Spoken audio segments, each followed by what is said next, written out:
Now I want to talk about Frank Sheeran, the Irishman that Robert De Niro played in the movie.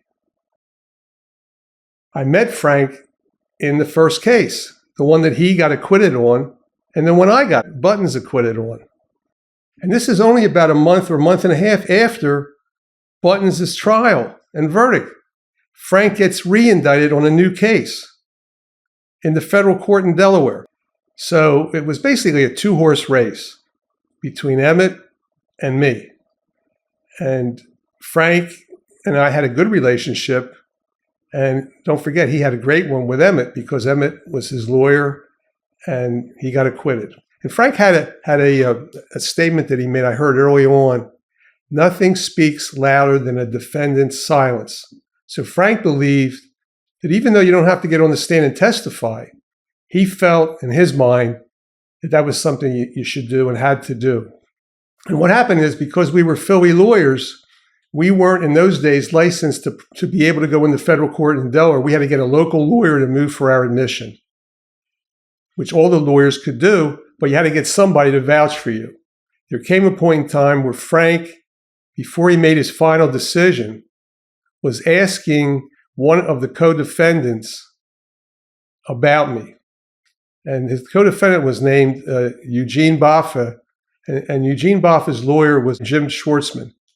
Jim Schwartzman and I went to law school together. We graduated together, Villanova Law School. What Jimmy had told him to tell Frank was the following. So I had this as a recommendation. He said, Glenn is the only lawyer I know who'll be able to drink with Frank and hold his own liquor. So it was one heck of an endorsement that I could drink with Frank, because Frank had a reputation for spending a lot of time drinking. Frank contacts me and reaches out to me, and we agreed to meet at the Rickshaw Inn. Now, in those days, Cherry Hill originally had been called Delaware Township, and that's where I grew up, and that's where I went to high school, to Delaware Township. But now it was Cherry Hill, and it was really a lot different. There was the racetrack there at that area, right across from where the Rickshaw Inn was. Big racetrack, and there was gambling and all kinds of stuff. There was the Latin Casino. The Latin Casino was a major club, not a casino where you would gamble, where they had top rank acts. They had Frank Sinatra. They had the highest. Tom Jones in those days was a big act. Major acts. So you had the Latin Casino, the Rickshaw Inn, the racetrack, and people would come from Philly over to Cherry Hill. Now, the Rickshaw Inn and the bar there had a sort of a notorious reputation for being a place where a lot of people who were mobsters or, interesting characters, to put it mildly, would meet. So that's where Frank was, and we were meeting there. And before I left my home to meet him, my wife said to me, I never forget this, because she knew I really was hoping that I could get this case because I got to know Frank, and I thought that we could get along great. Not to mention the fact he could be my drinking buddy. So I go over to the Rickshaw Inn, and when I go over, there's this group of men that are standing before you could get to the bar. And they wanted to know, who am I? I said, I'm Glenn Zeitz. I'm here to see Frank Sheeran. And it was sort of like the sea parted, and they made room for me to get by them and get to where Frank was seated at the bar. First thing he says, hey, Goomba. He calls me a Goomba, And I said, yeah, Frank, it's Glenn Zeitz. Remember? He goes, yeah. So he says to me, grab a seat. And he sometimes he could speak in a gruff voice, like, grab a seat, Goomba. So I grab a seat. I'm at the bar. He's there. And he says to me, Glenn, some guys like to drink. Some guys like to eat pussy. What do you like to do? I said, Frank, I like to drink. Frank pulls out $10,000 in cash, hands me $10,000 in cash, and he says, you're hired. And then he says, what do you want? In those days, I was drinking Crown Royal. So I said, I'm going to get a Crown Royal. So we sat there at the bar, and we had a number of drinks. And I became Frank Sheeran's lawyer.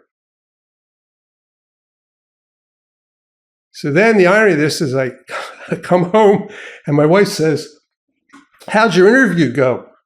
I said, well, it wasn't exactly like they teach you in law school. It wasn't like I had my pen and my legal pad. And I said, can you give me your address? Can you give me your phone number? I said, just one question. I said, and I aced it. I didn't say what it was. I just said I aced it. I said, I got $10,000 in cash and I'm going to be Frank Sheeran's lawyer. My name is Glenn Zeitz. 2 N's, not one. I don't want to be cheated. I've been a trial lawyer for over 50 years. This podcast is about my cases and stories of my clients, like Frank Sheeran, the Irishman who Robert De Niro played in the movie, Vera Koking, who was an elderly widow on Social Security in Atlantic City, where I sued the Trump organization and Trump in 2 different cases, and other clients who I found in my life to be fascinating and interesting people.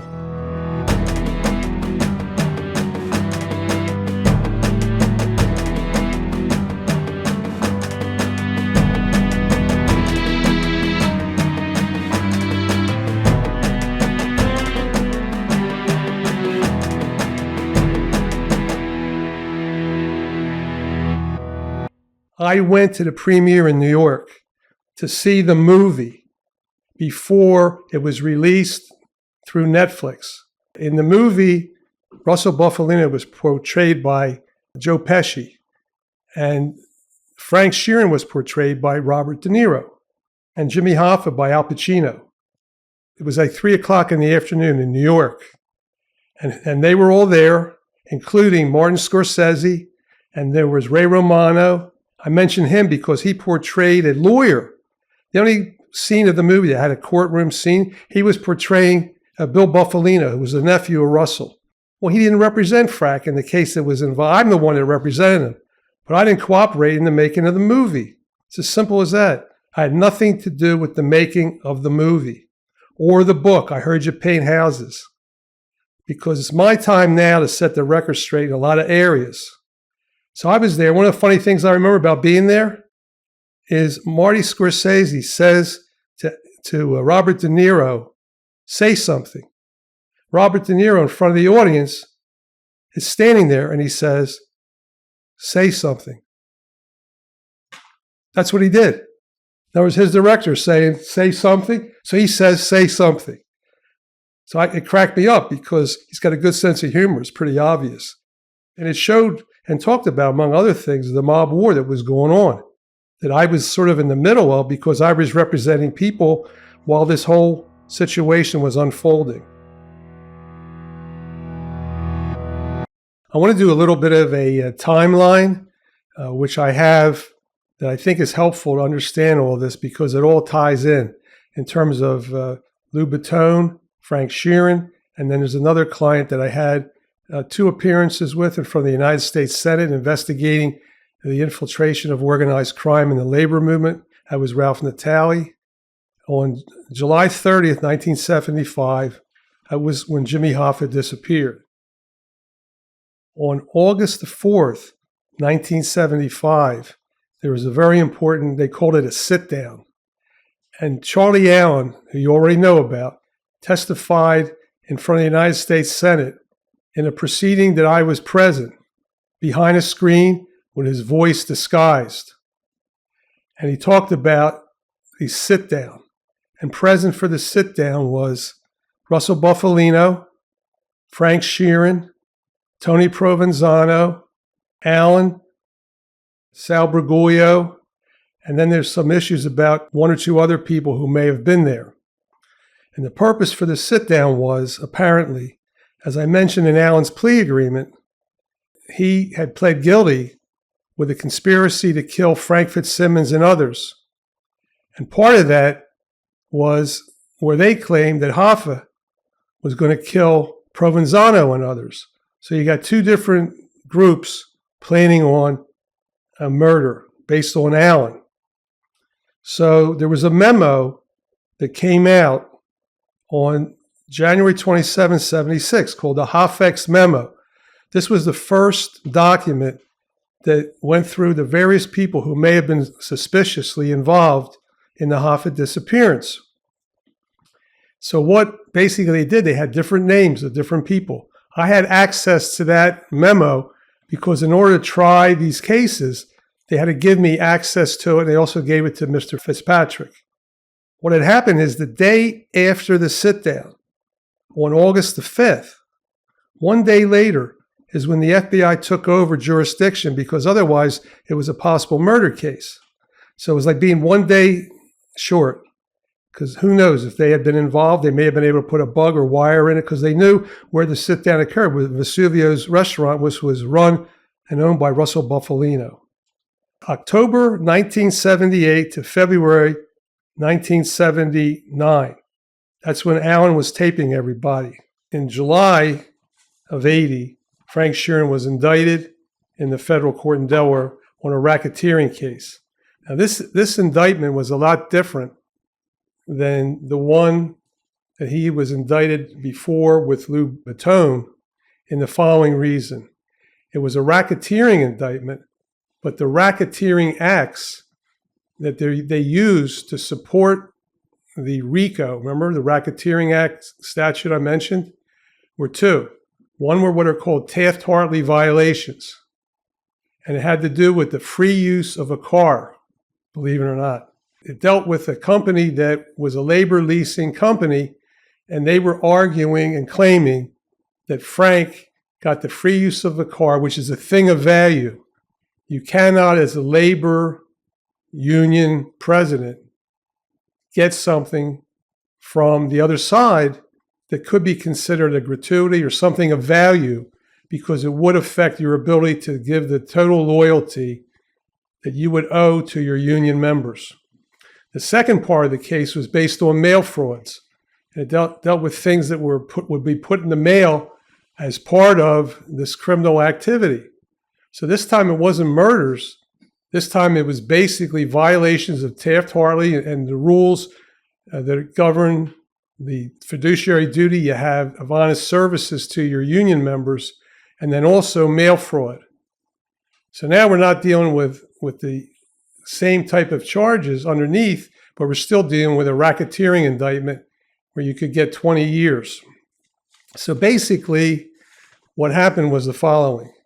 Together with Frank were, I can't remember the exact number, somewhere around 5 or 6, maybe even more, other individuals who would be on the other side of the equation, the employment side, not the labor side.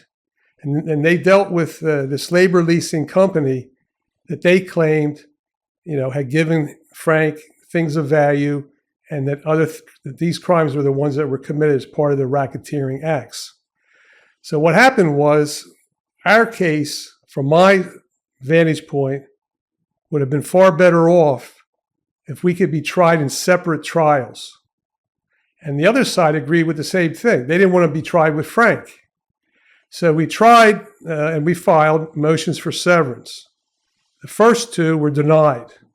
Finally, after the very third one, the judge agreed that we had something called mutually antagonistic defenses. So in other words, my defense was that Frank never did anything to extort them, and their defense was that they were being extorted in some fashion. So therefore, we all couldn't get a fair trial. And they separated the cases.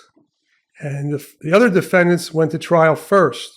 Oh, and we had to get admitted pro hoc vici. That means we had to get the Delaware lawyer, the same Delaware lawyer, moved for all of us to be admitted to the federal court in Delaware, including me.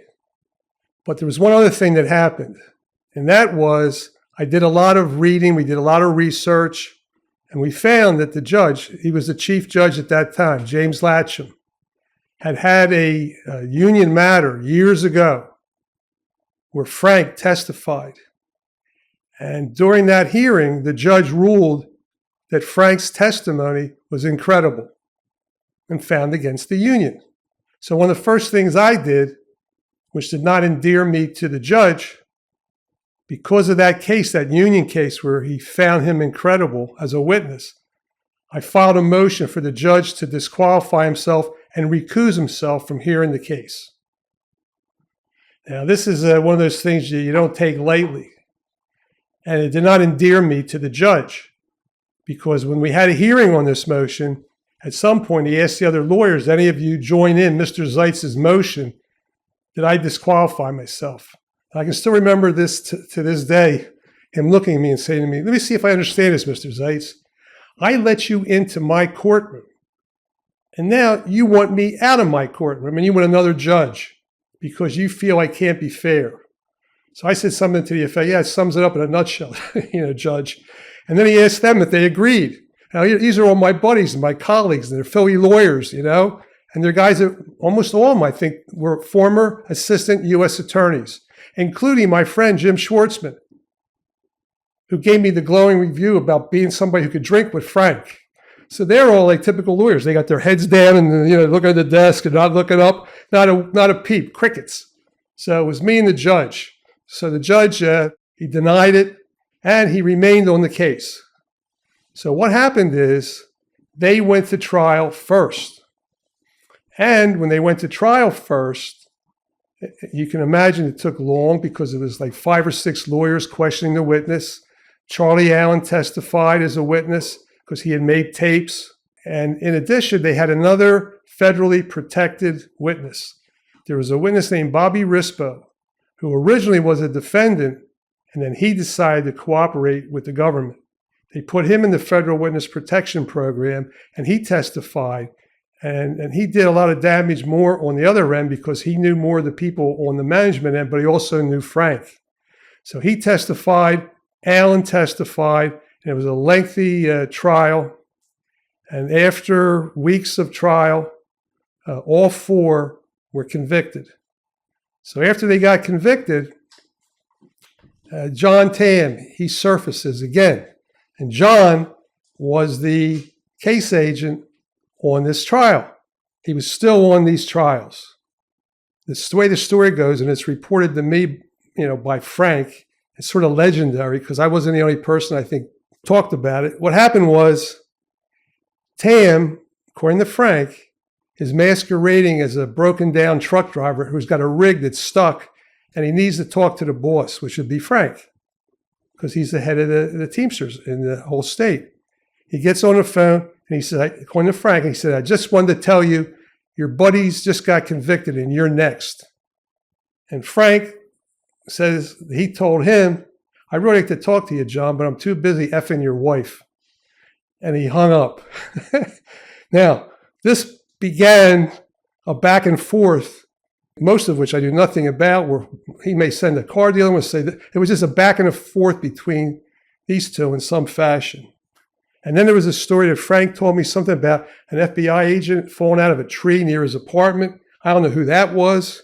There's a report in the book, I Heard You Paint Houses, about somebody blanketing Tam and throwing a blanket over him, which Tam, in an interview that I got with an FBI agent I hired, Richard Macco, says never happened.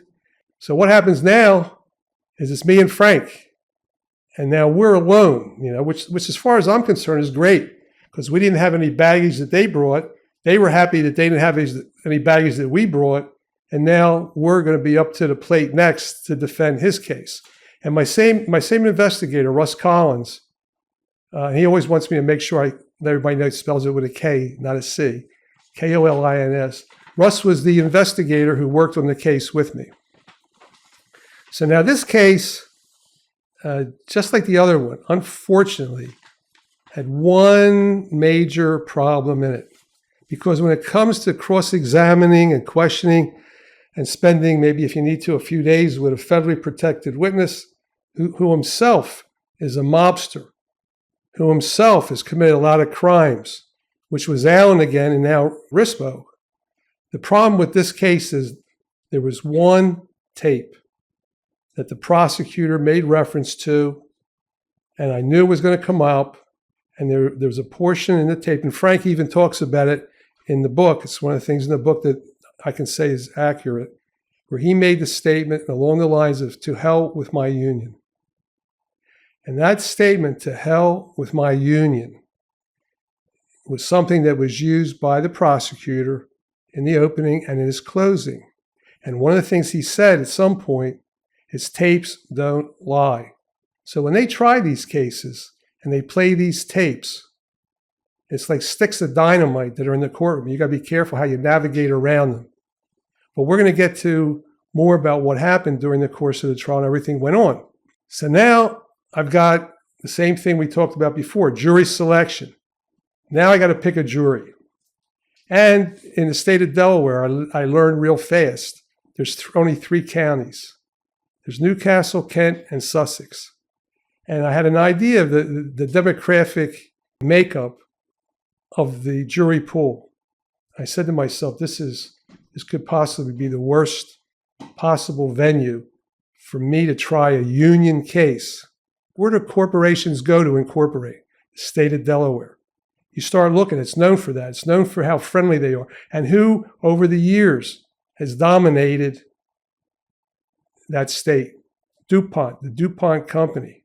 There's the DuPont Hotel right within walking distance to the courthouse. It wasn't a jury where we could do the own questioning, the voir dire. It was done by the judge.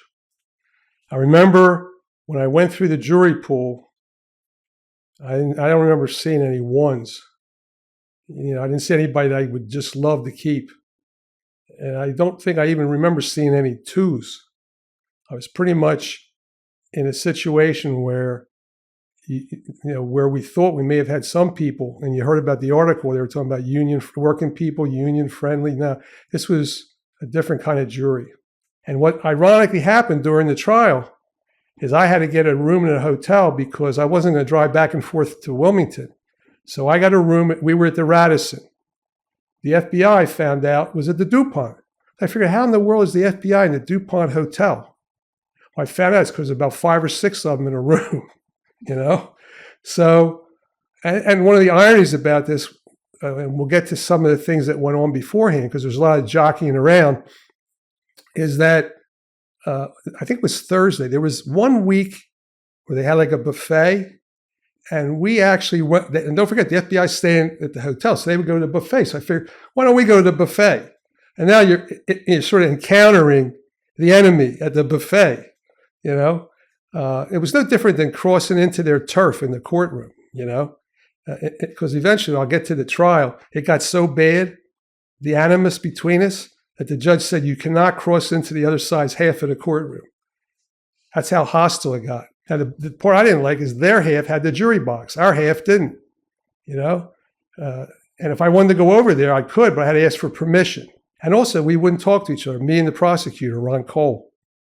Wherever we did, it had to be exchanged in writing. I didn't trust him. He didn't trust me. So that's pretty much what the hostilities were. And if you watched the court and you saw what was going on in the courtroom, I'm going to give you the setting. It was a big courtroom because he's the chief judge.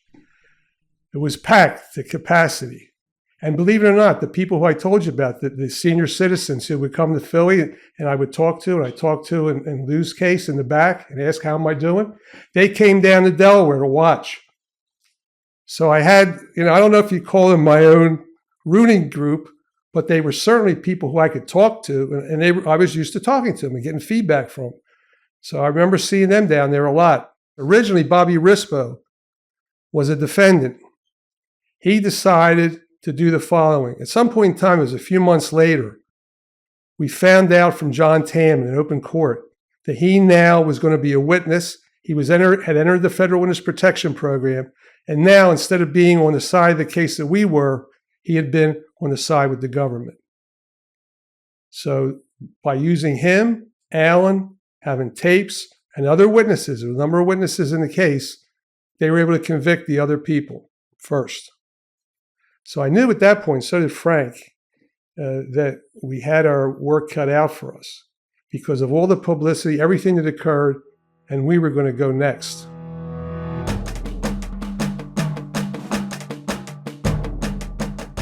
So naturally, we do our opening speeches, and I know that Charlie Allen is back again, and now I got Bobby Rispo, and the trial begins in October of '81.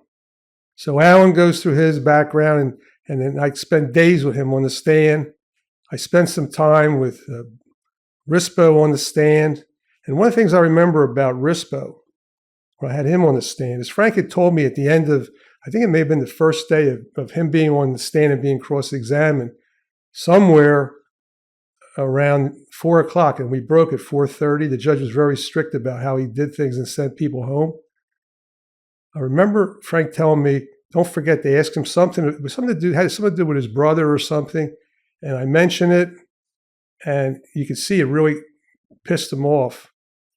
And so Frank, I guess, got whatever satisfaction he got. And I got an answer where it looked like he was either going to jump out of his seat or, something. He was like obviously upset. And I remember him saying, something like, you wouldn't mention that about this or that. He mentioned something, and the judge admonished him, like, sit back. And then there's also marshals. When you have a federal witness like this is protected, they're usually around in the courtroom. And then I look in the back, and who do I see that came down for this day for the very first time in my history as a criminal lawyer? My mother and father. So the one day they pick, because I didn't want my parents to see me in a courtroom, because my mother didn't want me to be a criminal lawyer. My mother said, why can't you write wills and do estates or do something like other people, like corporate work or business work or whatever? Why do you have to be a criminal lawyer? This is the lawyer you got to be. And I said, because that's what I want to be, So I didn't want them to see me and what I may do in a courtroom. So out of all the days that come down to court, they couldn't have picked the worst day than this day in the afternoon when this whole thing unfolds. By the way, that was the last time they ever came to a courtroom again. And there's plenty of cases. And I said to them, you want to see what's going on, just you can read about it in the papers or whatever. But and there's a saying that people have that I've heard over the years is with regard to the courtroom. It's a case where people go in like pigs and come out as sausages. It's a place that's supposed to be adversarial, and supposedly out of the adversarial situation, a just verdict is supposed to occur. That's what the premise is based on. And that's the system that we have. So it's not always nice. It's not always pretty. And you're not entitled to a perfect trial. You're entitled to a fair trial. So anyway, the evidence all comes in. And as expected, the time comes where we have to make a decision on Frank and whether Frank is going to testify. And no different than in his first trial, he decides to get on the stand and testify. And at some point in time, he's certainly confronted by the statement that he made to hell with my union, the context of that. He's confronted with all these various statements that he would have made and would have been tape recorded while Alan was taping him. And I thought he did really good because he always had an Irish wit and a sense of humor about him. And he infused his answers with things like that. So he was really, I thought he was very good on the stand, but he had to deal with that. And then there was something else that came up. There was a code word that was used for dynamite. And the word was candy. So somewhere along the line, he's asked by the prosecutor, because Alan's telling him that this is a code word that he uses. And there were occasions where he asked him to get dynamite for this or blow that up or whatever. And he says to Frank, something along the lines, isn't candy the code word for dynamite? And Frank goes something along the lines, no, that's not what was going on. It was a wine and cheese and candy party. He gave an answer similar to that. Now, I remember something along those lines. I can't give you a quote, but there were things that were said where Frank deflected them. He did not allow the prosecutor in any way, shape to push him around. He said on many occasions, let me finish. I want to get my answer out. I'm not going to allow you to do this or that. And he really stood up very well as I could expect, or anybody could expect, in terms of the questioning. But he denied that he did anything criminal. He denied that he got the free use of the car. And he explained that a lot of the things that he would pay for, he paid for cash. And lo and behold, because you already heard how I got hired, one of the things he says to the prosecutor in front of everybody in the courtroom, oh, I paid my lawyer in cash. So, that was true. I got paid in cash back a long time ago. So he did as good as could be expected. The jury was out, I can't say how long. They were out for a while. And then they came back and they found Frank guilty. When the verdict came in, it wasn't Tam, because I know Tam knew not to come over to our table.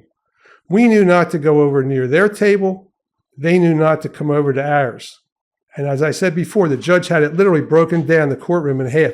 So someone came over, but it was very brief, just came over for a brief moment and said something like, if Frank wants to cooperate, now is the time to do it, before the boat leaves. And I said, what do you mean before the boat leaves?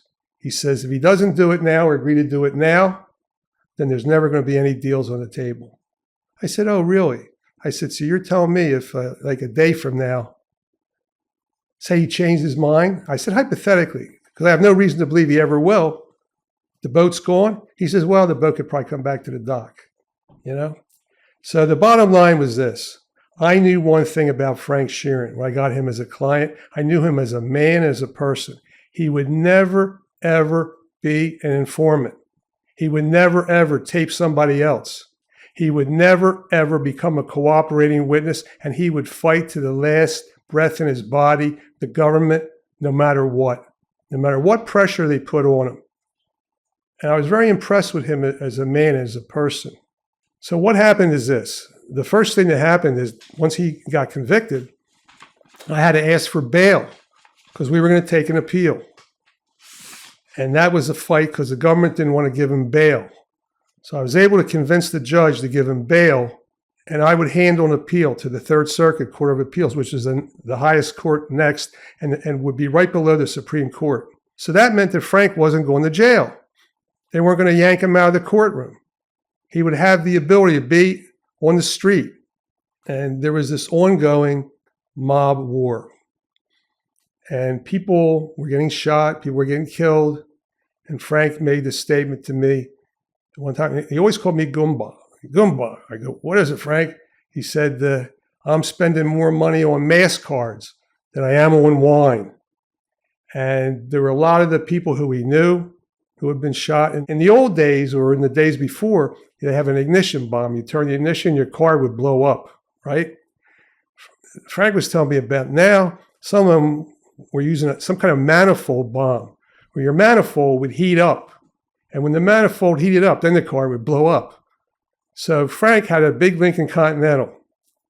And that was one of the cars that supposedly he got free. You know, so he's driving around in the car, he's driving around in a car. And they're saying he got that for nothing from the people on the other side of the negotiations, the Boffa's labor leasing company. Frank tells me that I knew Jack Flint, that he's our driver. I said, wait a minute. I said, you got Jack to drive the car around before we get in the car? So he smiled. He said, yeah, he's going to drive the car around. So I thought to myself, how do you get somebody to drive the car around? But I knew Jack Flint. He was a good guy. He was a person who was a good friend of Frank's.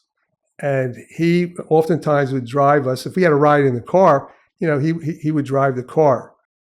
And in a way, it's kind of interesting because I wasn't, born on the streets. I was basically, like a middle-class kid in a suburban neighborhood and not a city kid. What happened is Frank became like my street father in the sense that we would go out. The only time we would ever go out was at like mob-related restaurants. So we had a series of restaurants that we would go to. So for example, there was Cousin's Little Italy in South Philly. That was owned by, I think it was Frank. His affectionate nickname was the Barracuda Sindone. Then there was La Veranda by the Delaware River. There was a restaurant called the Copper Penny. There was the Messina Club around 11th and Tasker. It was owned by a guy named Tut.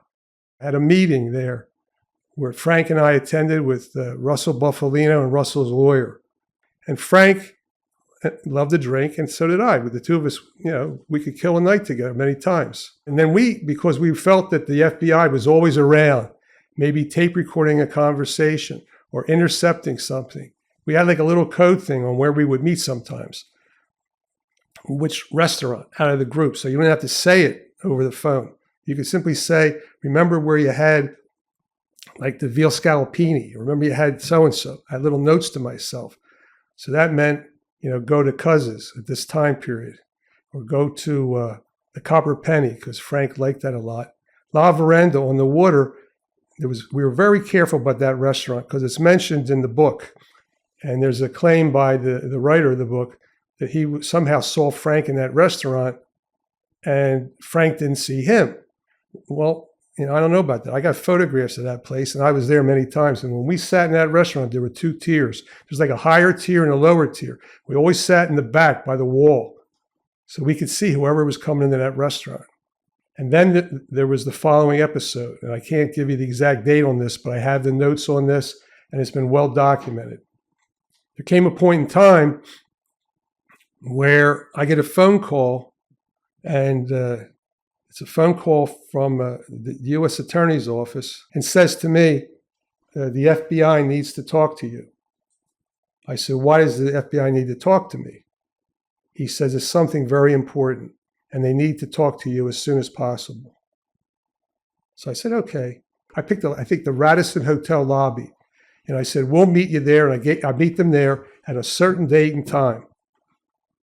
And now I go down to Wilmington, Delaware, go to the lobby, and I have the cards from these agents. I still have these cards. So don't anybody dare say it didn't happen, because I got your cards that you gave me, the agents who gave me the cards, and it was reported in the paper, and I'll explain to you what happened. So I go, and the agents come up to me, and I see, FBI give me their cards. I say, what is this about? They said, we have reliable source or sources that your client has been marked for a hit to be killed. And they said, where is he? They said, he's supposed to be here with you. I said, well, he's here, but he's not going to be caught in a photograph that you're going to take of him talking to the FBI. I said, I'd like to know why and who. Well, we can't tell you that.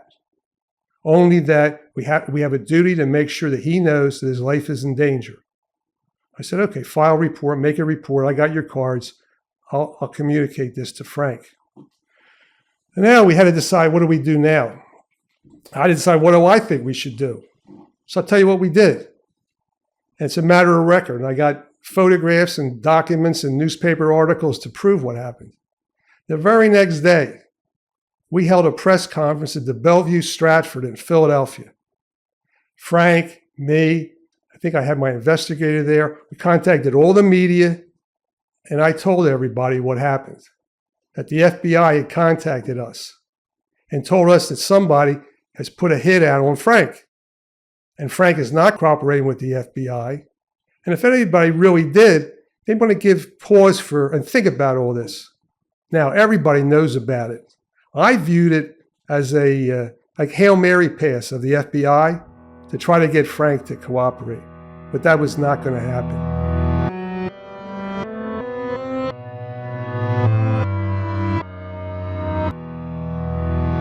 So here's what happens next. The court throws out all of the mail fraud convictions. So we win that. Now, Frank got 18 years as a sentence eventually from this judge. And what happened is they sent the case back for resentencing. So he gets 18 years, but in those days, not like today, 18 meant you did a third. So he would do 6 years. The law changed, and the law now, the federal law now on sentencing, the sentencing guidelines, you do 85% of your sentence and there's no parole. So when you hear 18 years, and in the book, they talk about Frank getting 18 and then 14 more on his state court case, which I didn't handle, was handled by other lawyers. It may be 18, but I eventually, when we get to the parole part, handled his parole in Minnesota in Sandstone and got him the minimum 1/3, which would be 6 years. So 18 is not what Frank would have had to do on that sentence. 1/3, 6. Eventually, I got Frank what's called a self-surrender. And what that means is the following. It means that you're allowed to surrender to the institution. Now, by surrendering, it goes into your pre-sentence report, which follows you wherever you go. It means that helped because it showed he wasn't a danger to the community. He was a safe risk on bail. Because contrary to what was written in that book, he never killed anybody other than people in World War II when he was in the Army. And the FBI reports that I have from Tam, from Henry Handy, from Jim, all of the agents that we've interviewed have said the same thing.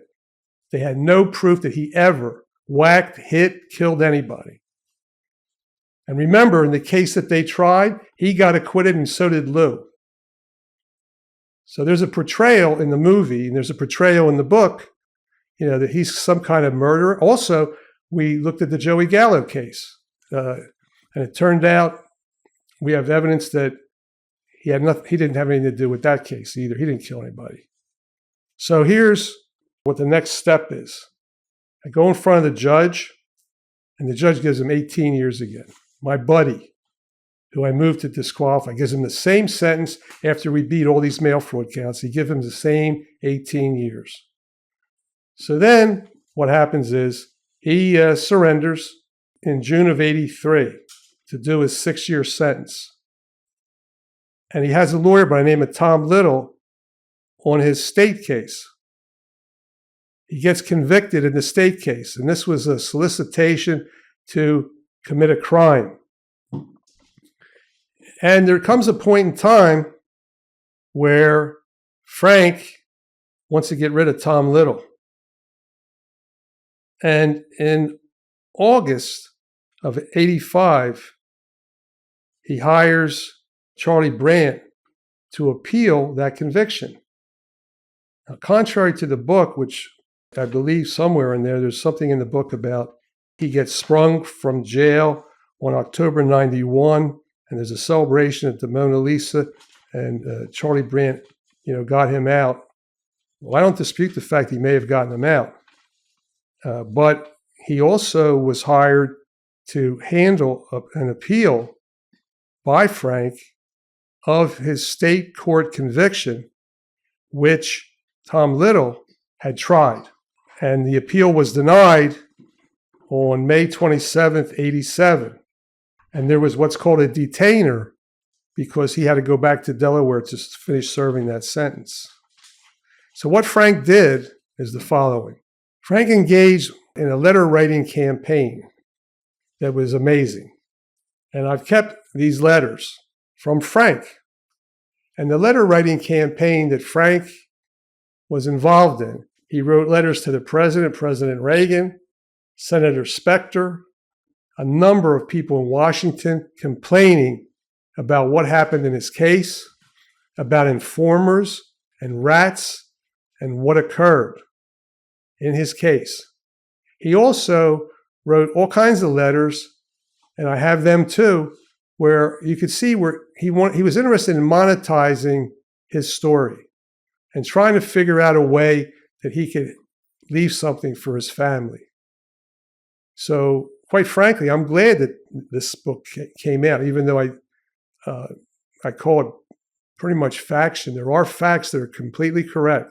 There's also information that is not correct, which came from various sources and ways, and we're going to address that.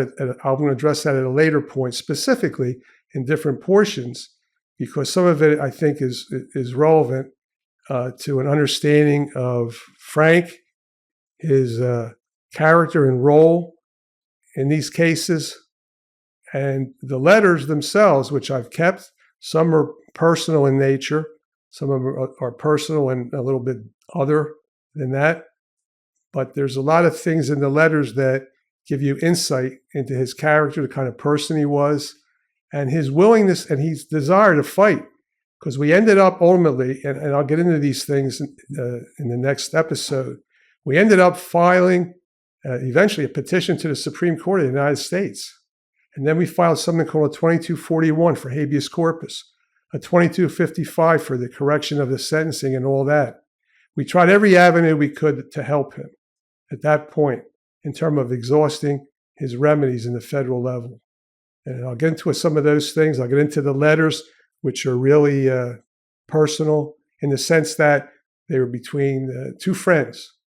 And he would sign most of them, your friend, Frank. So we remained friends. And then I'm going to end with one last story that when it happened, it was almost a blessing because I felt horrible that Frank got convicted. I didn't feel like I let him down. I just felt like no matter what I did or tried to do, the government had a lot of the cards now. And they had a better forum in terms of the place where we had to try that case. But a few years later, while all the appeals were still going on, my secretary calls us. They always would buzz me and say, we have somebody on the phone and who it was. I said, well, who was the person? They said they gave me this person's name. I said, well, how are they calling? Why are they calling? And don't you know, the person was a man, I can't remember his name, and he said that he was on your jury that convicted Frank. And he's calling to speak to you. So I said, okay, I'll talk to him. And I was thinking to myself, is this another episode of John Tam trying to set me up on something? You know, what is this all about? Because you become very suspicious. So the guy gets on the phone, tells me he has a criminal matter. And then I said, well, why would you? I said, my secretary told me that you were on the jury that convicted Frank Sheeran. I said, why would you call me? You voted to convict him. And then he said the following. He said, we all thought you did a great job, but the evidence was overwhelming. So I heard that from the juror. I didn't ask for it. He told me that. And I explained to him, I said, I can't represent you. I said, because it's a conflict.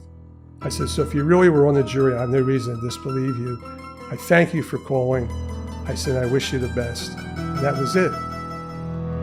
Thank you for listening to Philly Trial Lawyer Stories. If you want to learn more about me or my cases, go to glennzeitz.com, GLENNZEITZ.com.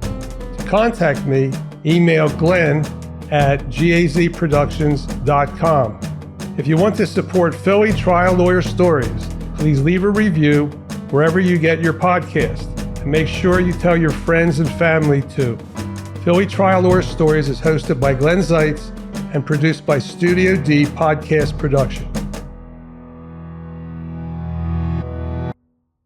In our next episode, I'm going to pull and put together, I have them in chronological order, the letters that Frank sent me over the years that I kept over all these years, which are interesting, show insight into his character, moving in many ways, and show the close relationship that we had for many, many years.